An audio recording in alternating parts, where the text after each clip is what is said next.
Welcome to my studio here in New York City. I'm Daniel Norton, photographer, and I asked you, how'd I like this? So in this series, we look at some images I've made, sometimes older images, sometimes newer ones, sometimes, like in this case, something I made during a live stream.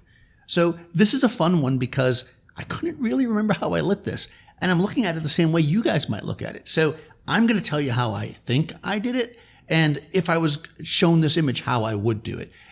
How I actually did it might have been slightly different, and I'll give some options as to what it might be. So, number one, there's two lights going on here, just two lights. I can tell that a couple of different ways. One is that when we zoom into her eyeball, right, that's the classic thing, we can actually see the light source here.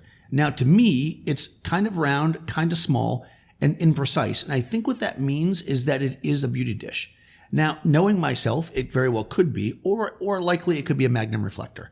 It's one of those two things. So it could be a magnum, and the only reason why I think it's not a magnum is because while a magnum does have a decent amount of fall off, I think this fall off here at the bottom part of her is representative generally of a grid. So I don't have a grid for my magnum reflector, and since I know my gear, I'm saying this is a beauty dish. It's a beauty dish. It's close because it looks relatively large in her eye. It's angled at a nice butterfly angle, so we get that beautiful shadow, and there's no fill here at all. It's basically just the beauty dish and just kicking back. If there's a reflector in here, it's really low and barely doing anything. So I would guess no fill, although I will say the neck looks a little bit lighter than it might just be. So could be a reflector, but definitely not a fill light as far as I can tell. The second light is low and shooting up at the wall with a gel, I think. Or, knowing myself, this could be one of those color changing LEDs. It would be a relatively hard light in a reflector if that's the case, because that's how you get this, right? You wouldn't have this dramatic fall off of the edge if you had, let's say, a panel, right? It would be less likely to fall off like that. So this is definitely in a reflector. My very strong guess is that this is either a grid with a gel or some kind of small reflector on one of my pro photo heads.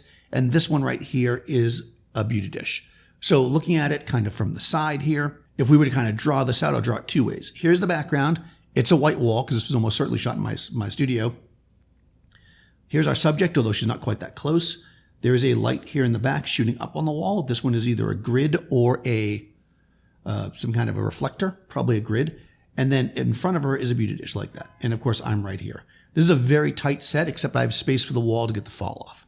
Very, very simple, but very effective way to do beauty.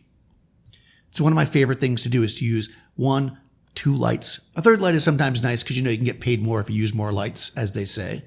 But seriously, 2 lights, nice and simple, light the background, light the subject, you're done. How would you like this? If you didn't already answer this one, or if you did and you want to change your mind, or you have other comments, please do make them in the comments below. Be sure to like the video and subscribe to the channel if you haven't already, and check the description for things like my Discord server and links to some of the gear we use here. I'll talk to you soon.